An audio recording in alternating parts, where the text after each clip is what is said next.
for Nations এবং আমরা আমাদের গত 15 বছরে মাননীয় প্রধানমন্ত্রী শেখ হাসিনার নেতৃত্বে যে ডিজিটাল বাংলাদেশের সাফল্য এবং যে অর্জনগুলো রয়েছে সেগুলো আমরা ওনার কাছে তুলে ধরেছি এবং আমাদের ইউরোপিয়ান ইউনিয়নের সহযোগিতায় আমাদের আইসিটি ডিভিশন এবং এস্তোনিয়ার যে ই গভর্নেন্স একাডেমি রয়েছে তাদের মধ্যে ইতিমধ্যেই আমরা একটা পাইলট প্রজেক্ট শুরু করেছি যেখানে এস্তোনিয়ার যে strategy not more than once অর্থাৎ এস্তোনিয়ার যে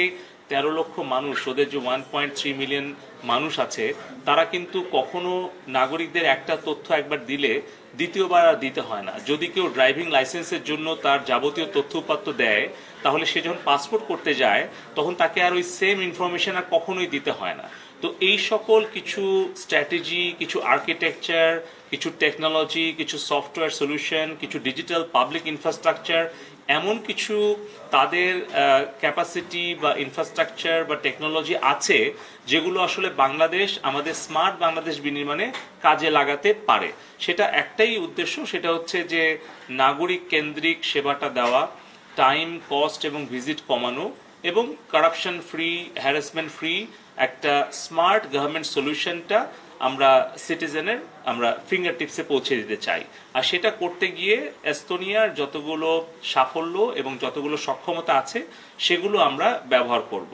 এবং পাশাপাশি উনি বলেছেন যেটা আপনাদের সামনে যে এস্তোনিয়া কিন্তু প্রযুক্তিগতভাবে নলেজ অনেক আছে কিন্তু তাদের কিন্তু স্কেল আপ করার সুযোগ নাই কারণ তারা হচ্ছে মাত্র 13 লক্ষ মানুষের একটা দেশ আর আমরা হচ্ছি 17 কোটি মানুষের দেশ এবং আমাদের যে ইকোনমি এত গ্রো করছে আমাদের যে 13 কোটি ইন্টারনেট ব্যবহারকারী আছে ফলে ওদের যেগুলো স্টার্ট আপ কিংবা আইটি কোম্পানি আছে তাদের কিন্তু অনেক প্রোডাক্ট বা সলিউশন বাংলাদেশে তারা কিন্তু মার্কেটে এক্সপ্যান্ড করতে পারে স্কেল আপ করতে পারে আবার আমাদেরও কিন্তু অনেক স্টার্ট আপ আছে যারা কিন্তু তাদের সাথে পার্টনারশিপের ভিত্তিতে ভালো কিছু করতে পারে সো আমাদের মূলত যেটা কথা হয়েছে যে আমরা ই governance smart government service delivery করা এবং রিসার্চ ইনোভেশন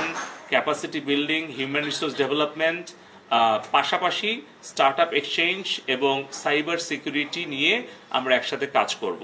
তো আমরা এস্তোনিয়ার সাথে এর আগে যে ধরনের কার্যক্রমে ছিলাম এখন আস্তে আস্তে আমরা আরো বেশি ফর্মাল বিজনেস এবং ট্রেডের দিকে আমরা ফোকাস করছি এবং আমার বিশ্বাস যে আমাদের ইউরোপীয় ইউনিয়ন এস্তোনিয়ান গভর্নমেন্ট এবং বাংলাদেশ গভর্নমেন্টের পোস্ট টেলিকম এবং আইসিটি মিনিস্ট্রি মিলে আমরা যে উদ্যোগটা গ্রহণ করছি এর ফলে দুই দেশের অর্থনীতিতে সমৃদ্ধি সাধনে এটা কাজে দেবে পাশাপাশি মাননীয় প্রধানমন্ত্রী জননেত্রী শেখ হাসিনার যে ঘোষিত স্মার্ট বাংলাদেশ সেই স্মার্ট বাংলাদেশের যে 4টা পিলার যে smart citizen smart economy smart government এবং স্মার্ট সোসাইটি এই 4টা পিলার আসলে শক্তিশালীভাবে গড়ে তুলতে বাংলাদেশ এস্তোনিয়া একসাথে কাজ করবে এবং এই ধরনের আমাদের এক্সচেঞ্জ প্রোগ্রাম আরো যাতে দ্রুত হয় এবং ঘন ঘন হয় সে বিষয়ে কথা হয়েছে এবং অ্যাম্বাসেডর যিনি দিল্লি থেকে এসছেন তিনিও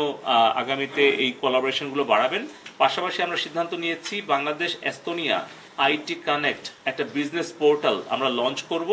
এবং আমাদের স্টার্টআপ সামিট ওদের স্টার্টআপ সামিটে আমাদের এক্সচেঞ্জ প্রোগ্রাম করব সাথে সাথে আমরা একটা মেমোরেন্ডাম অফ আন্ডারস্ট্যান্ডিং আমরা সাইন করব আমরা ড্রাফট পাঠাবো যেটা দুই দেশের মন্ত্রণালয়ের মধ্যে আমাদের এই business delegation exchange investors exchange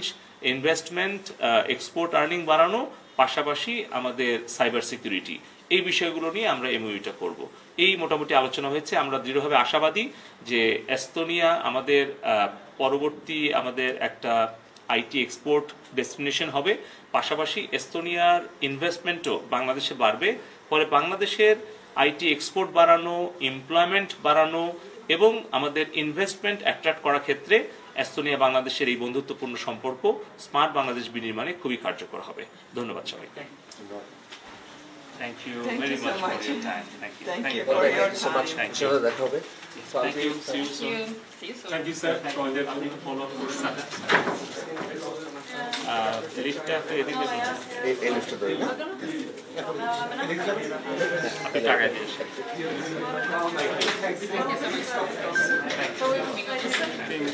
কোন সাইডে নামবো হেল্প করবে hello I think we can